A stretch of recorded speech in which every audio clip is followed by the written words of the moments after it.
Elhamdülillahi Rabbil alemin ve salatu ve selamu ala nebiyyina Muhammed ve ala alihi ve sahbihi ecma'in. Amma ba'd. Biz bugün яңа кагыйдә белән танышырбыз. Бик җиңел генә кагыйдә. Ул билгелек артикле дип йөртелә инде. Яки алиф-лам артикле дип әйтәләр. Әл артикле дип әйтәләр. Нәрсә дигән кагыйдә бу? Мәсәлән, араб телендә әгәр дә берәр билгесез исемне, билгесез әйберне билгеләп күрсәтәсебез килә икән, без инде шушы аль артиклен куярга тиешбез инде. Без бит инде менә әйтәбез дәфтәр. Шулай бит.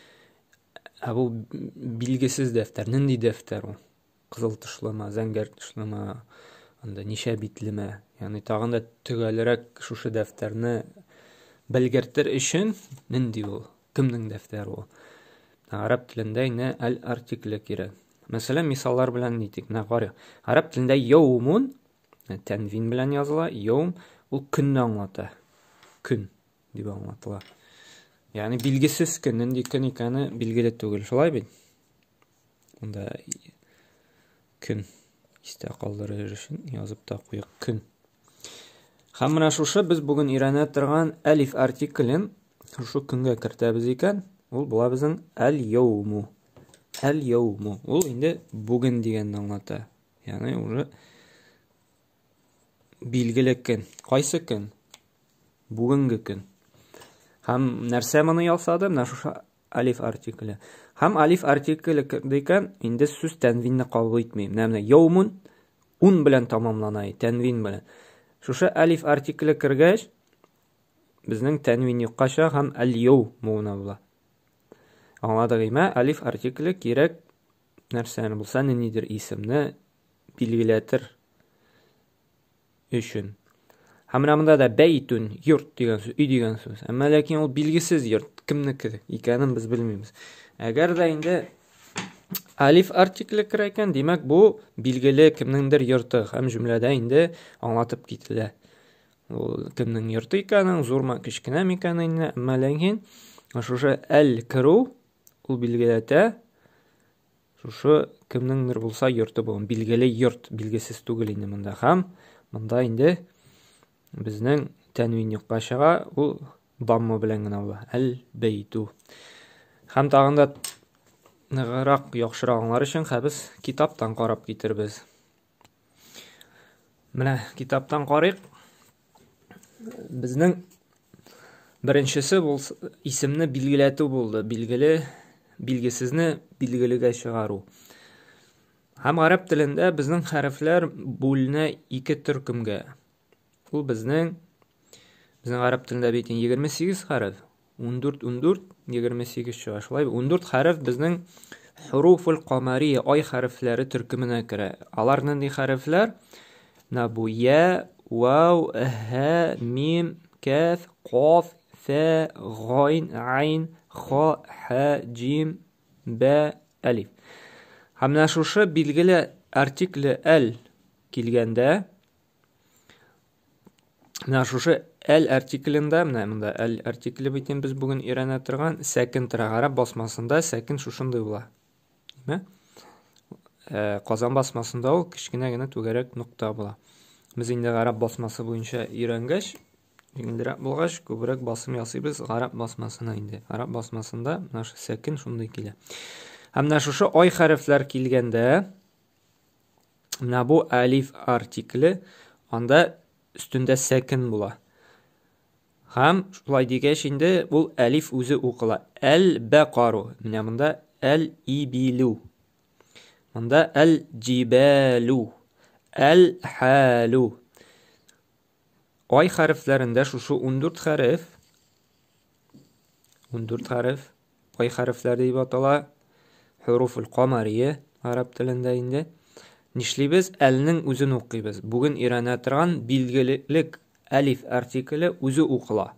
Әл-бәқару, әл-җибалу, әл-халу, әл-хабару. Бездәге шикелле инде хәл дигән сүз инде. Хәлен ничегеме? Хабар. Хәбәр инде. Берәр яңалыклар, хәбәрләр юкмы дип инде. Cibel taullar degan söz. Bakar bilgili bir sıyır. El-ibil bilgili bir düye. Şuşu harfler kilgende el uzu uqla. El-alimu, el-ghanemu, el-ferahu, el-qamaru, el-kafirune, el-mautu, el-hunu, el-vaqi'atu, el-yaqutu. Anladık imam, şuşu harfler kilgende ay harfleri el uzu uqla. Aqayın bilirge şuşu ay harfleri. Кайбер кешегә бит инде бу 14 хәрефне ятлап утырырга авыр булырга мөмкин. Шулай бит. Моны ятлап утыруның ихтыяҗы юк. Ни өчен дигәндә, чөнки Куръанда гарәп басмасында инде бигрәк тә бик җиңел ул, үзенә күрә бер подсказкада инде ул. Әгәр дә ай хәрефләре, мәсәлән, б хәрефе безнең ай хәрефеннән, шулай бит.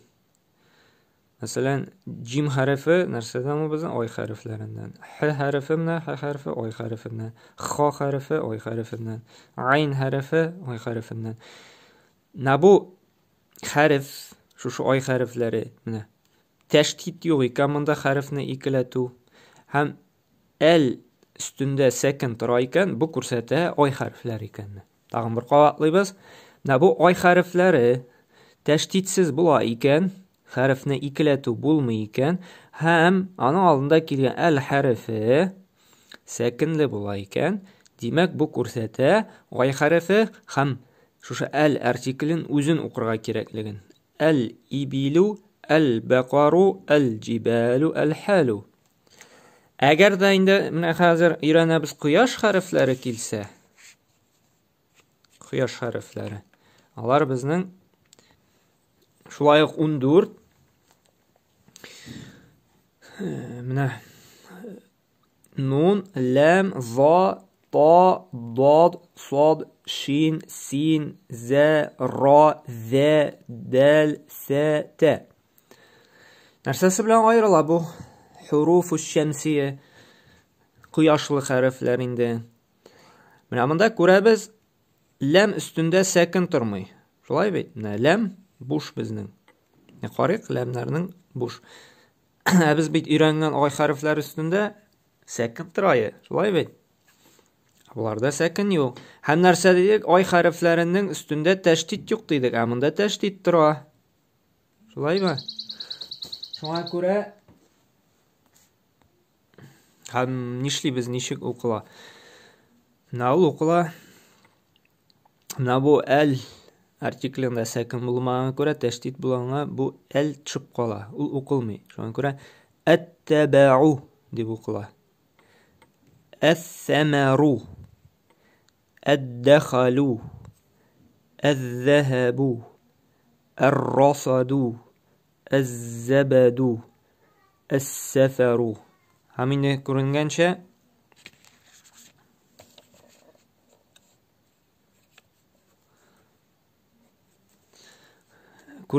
ikki tashdid bulanga şuşu ikiletilgan harfni bizga yine hichiksiz ikiletib o'qira kerak. Ash-shajaru, ash-shajaru, as-safaru, ad-dararu, at-talabu, az-zafaru, al-lahabu, an-nasabu. Tamir qabatlab ketamiz. Qo'yam bilirga şuşu quyoshli harflarni. Biz narsa deydik, quyoshli harflar şulay 14 bo'la. Narsalar alarmi? T harfi. Şulay bit. Mana T. S harfi. Ne bizning S harfi? Ne dal harfi? Z harfi. Ra harfi. Narsasi bilan ayrila. Birinchi belgi el üstünde sakin turmay, ikinchi belgi şuşu quyoshli harflar tashdidli. Şuna görə big jingil agar da el üstünde sakin turmay ekan, ham harf indi tashdidli ekan, bu ko'rsata quyoshli harf bulu. Ham indi bunda el o'qilmay, as shundan kelgan indi tashdidli harfgina o'qila. Hozir biz tanda ista qolsin uchun Qur'ondan da misollar qarab ketirmiz. Mesela Nasr suresi. Kubu biz yattan bile şula bit. İze ca nasrullahi l-feth. Mana Вәл фәтх. Вәл фәтх. Фә безнең ул нәрсә? Айлы хәрефтән. Шулай бит? Каян беләбез? Чөнки анда тәшдид тормый фәдә. Һәм лам өстендә сәкин тора. Димәк, бу безнең ай хәрефеннән хуруфул камари һәм ул үзенчә әл хәрефе үзе укыла. Вәл фәтх. Yani el-fetih, el үзе укыла. Монда вараайтан наса. Монда инде лам өстендә сәкин тормый һәм кояшлы хәреф хуруфу шәмси дик тәшдидләнеп тора. Нун хәреф безнең өйрәнгәнчә ул кояшлы хәрефтән. Димәк, ан-нас вараайтан наса. Лам хәрефендә сәкин тормаганга алиф үзе укылмый, лам хәрефе үзе укылмый һәм нун тәшдидләнеп укыла. Шуннан соң киттек. Кәнәтә о, тәбәттә бармы монда? Сиясләнә ратәләһә ва муратуһу. Менә әл-хатабы шулай. Лам өстендә безнең сәкин тора, ха өстендә тәшдид тормый. Димәк, бу ай хәрефләреннән әл үзе укыла. Әл-хатабы. Шулай бит? Бу сүрәдә бетте. Аңладык инде, димәк, әл-хәреф, әл-артикле безнең нәрсә булса билгеләтә, аңлата, билгесезлектән чыгара, аннан соң инде тәнвинне юкка чыгара. Һәм әгәр дә ул лам өстендә сәкин булып, аннан соң килгән хәреф тәшдидсез була икән, бу безнең ай хәрефләреннән булуны күрсәтә һәм әл үзе укыла торган була. Әгәр дә инде әл өстендә, лам өстендә сәкин булмыйчы, аннан соң килгән хәреф кояшлы хәреф була икән, тәшдидле була икән, безнең әл укылмый инде, бу хәрефкә кертелеп укыла. Раайтан наса. Шушындый була безнең әл билгелек артикле кагыйдәсе. Субханакалла бихамдик ва ашһаду ан ла илаха илля анта астагфирука ва атубу илейк.